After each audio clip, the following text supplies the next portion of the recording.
अब सलमान खुर्शीद को मैं सलाह देना चाहूँगी कि हिंदुत्व क्या है उसके बारे में ज़रा पढ़े, जानकारी ले। और सलमान खुर्शीद इनकी वक्तव्य का इन्होंने जो लिखा है उस किताब में, उसका मैं निषेध करती हूँ। धर्मनिरपेक्ष देश है, लोकतंत्र है, तो सबको हक है अपनी बात रखने का। इसी हक का फायदा उठाकर कांग्रेस के बड़े नेता सलमान खुर्शीद ने एक किताब लिखी, नाम रखा सनराइज ओवर अयोध्या।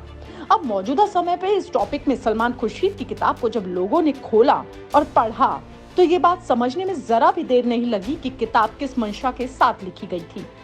10 नवंबर को लॉन्च की गई इस किताब पर तब सियासी बवाल मचा जब लोगों की नजर किताब के पेज नंबर 113 पर पड़ी। पेज नंबर 113 पर लिखे एक चैप्टर सैफरन स्काई यानी कि भगवा आसमान लोगों ने पढ़ा तो हंगामा मच गया। यहाँ लेखक सलमान खुर्शीद साहब लिखते हैं कि साधु संत जिस सनातन धर्म और क्लासिकल हिंदुइज्म को जानते हैं उसे किनारे करके हिंदुत्व के एक ऐसे वर्जन को आगे बढ़ाया जा रहा है जो हर पैमाने से ISIS और बोको हरम जैसी जिहादी इस्लामिक संगठनों के राजनीतिक रूप हैं। यानी हिंदुओं की आस्था, उनके संत महंत की तुलना उस संगठन के साथ कर दी गई जो पूरे विश्व में मारकाट के साथ अशांति फैला रहे हैं। मामला इतना साफ था कि इस बार चोट उस समाज को भी लगी जो खुद को सेक्युलर की चादर पर लपेट कर रखते हैं। यहाँ सिर्फ सत्तारूढ़ सरकार ही नहीं बल्कि महाराष्ट्र में कांग्रेस की सहयोगी पार्टी शिवसेना ने भी खुर्शीद पर हमला बोल दिया। कांग्रेस पार्टी के वरिष्ठ नेता गुलाम नबी ने तो बाकायदा ट्वीट करके विरोध भरे लहजे में कहा कि हम भले ही हिंदुत्व को हिंदू धर्म की मिलीजुली संस्कृति से अलग उसे एक राजनीतिक विचारधारा मानने को लेकर सहमत ना हो, लेकिन हिंदुत्व की इस्लामी जिहाद से तुलना करना तथ्यात्मक रूप से गलत और अतिशयोक्ति है। वहीं कांग्रेस के प्रवक्ता पवन खेड़ा ने एक निजी न्यूज चैनल से बात करते हुए कहा कि हम भी मानते हैं कि हमारे सभ्यतागत मूल्य खतरे में हैं। जिन लोगों को पद्मश्री मिला वे कहते हैं कि आजादी 2014 में मिली है, उनको अब भारत रत्न भी दिया जा सकता है।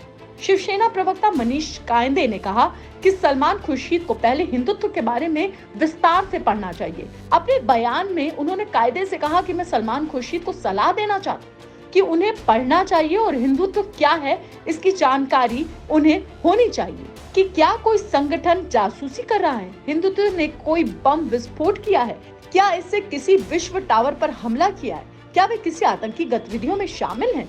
मैं सलमान खुर्शीद द्वारा पुस्तक में लिखे गए बयान की निंदा करता हूँ। हिंदुत्व के समर्थन करने वाले संगठनों की तुलना ISIS से करना पूरी तरह गलत है। सलमान खुर्शीद की किताब सनराइज ओवर अयोध्या के पब्लिकेशन, डिस्ट्रीब्यूशन और इसे बाजार पर बेचने पर रोक लगे, इसकी मांग हिंदू सेना ने पटियाला कोर्ट पर एक याचिका दाखिल करके की थी, जिसे कोर्ट ने खारिज कर दिया। कोर्ट ने इसे अभिव्यक्ति की आजादी से जोड़कर कहा कि इस पर रोक नहीं लगाया जा सकता है। कोर्ट ने याचिकाकर्ता से कहा कि वो चाहे तो किताब के खिलाफ प्रचार कर सकते हैं या भावनाओं को ठेस पहुंचाने के विरोध में खंडन का भी प्रकाशन करवा सकते हैं।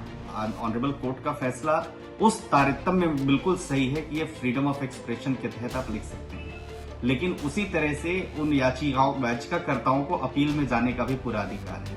और सेक्युलर फैब्रिक है हमारे देश में, तो उसमें हर धर्म के लोगों का सम्मान होना चाहिए, हर धर्म के लोगों की विचारधाराओं का सम्मान होना चाहिए ताकि देश की एकता और अखंडता बनी रहे। और मैं समझता हूं कि अदालतें 19(1)A में अगर इजाजत की बात करती हैं तो देश का संविधान जो है 19(2) में रीजनेबल रिस्ट्रिक्शन की बात करता है। तमाम सुप्रीम कोर्ट की जजमेंट्स हैं, जिन जजमेंट्स में यह कहा गया है कि भाई आपकी जो अभिव्यक्ति की आजादी है वो अभिव्यक्ति की आजादी certain subject to certain restriction है। इसलिए मुझे लगता है कि जो याचिका करता है अगर वो उनको लगता है कि उस ऑर्डर के खिलाफ वो जाना चाहते हैं तो उनके पास हमेशा, क्योंकि ये ऑनरेबल डीजे कोर्ट का फैसला है तो ऑनरेबल हाई कोर्ट जा सकते हैं, ऑनरेबल सुप्रीम कोर्ट जा सकते हैं। और रही बात, उनको भी अपना ये बताने की पूरी तरह से आजादी है कि ये जो किताब है जिसमें ये बातें लिखी गई हैं, जो हिंदू धर्म की तुलना जिन्होंने ISIS, बोको हरम जैसे इस्लामी कट्टरपंथी जिहादी क्रूर संगठनों से किया है, तो वो बिल्कुल सही नहीं है। लॉ स्ट्रीट भारत की रिपोर्ट।